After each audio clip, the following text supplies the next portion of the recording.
What's going on, everyone? Andrew McManaman here, a licensed real estate professional in the amazing state of Michigan, and today we are going to talk about home affordability and the cost of living. Let's go.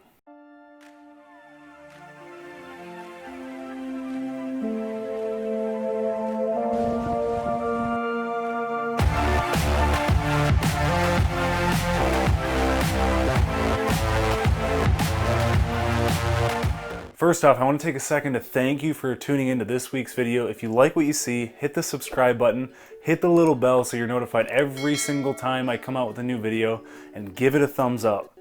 Alright, so today we are going to be talking about home affordability and the cost of living. Let's take a look at Michigan as a whole for a moment and understand that 69% of low-income renters are cost burdened. Essentially, they are living paycheck to paycheck. As that percentage continues to grow, year after year, slowly but surely, it's safe to say that Michigan home prices are still on the rise. As of June 2020, the average home price was just over $191,000, and at this time last year it was at $181,000, a $10,000 difference. With fewer homes being built, with an average cost of a new construction home being $330,000, partially due to the lumber shortage, it's safe to say that Michigan is in quite the predicament right now. But this video is all about affordability, but if you can't afford a new construction home at $330,000, being as the average home price is $191,000, what are you supposed to do?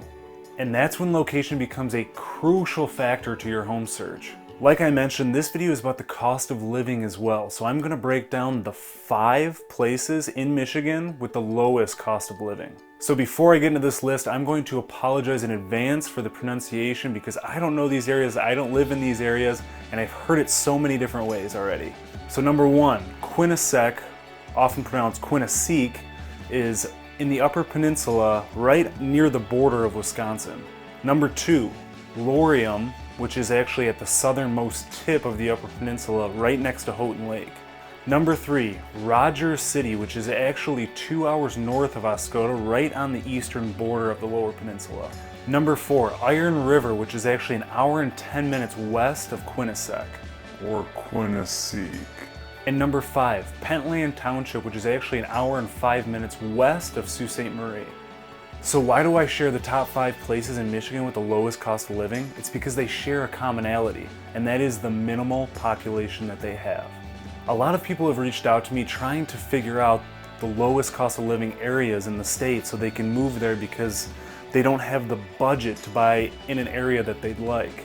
But they don't understand that there is cons to living in those areas with the lower cost of living. And that's healthcare, schools, economic growth, and economic stability.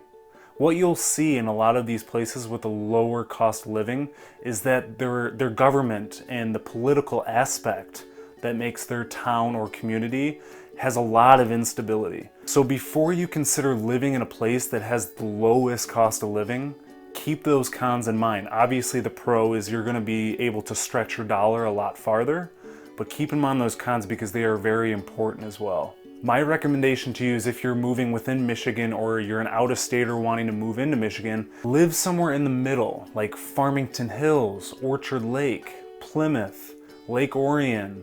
All those areas are in the middle of the cost of living spectrum where you can get the best of both worlds. You'll be able to have access to the healthcare, the school systems, and you'll have the economic stability without worrying about the instability.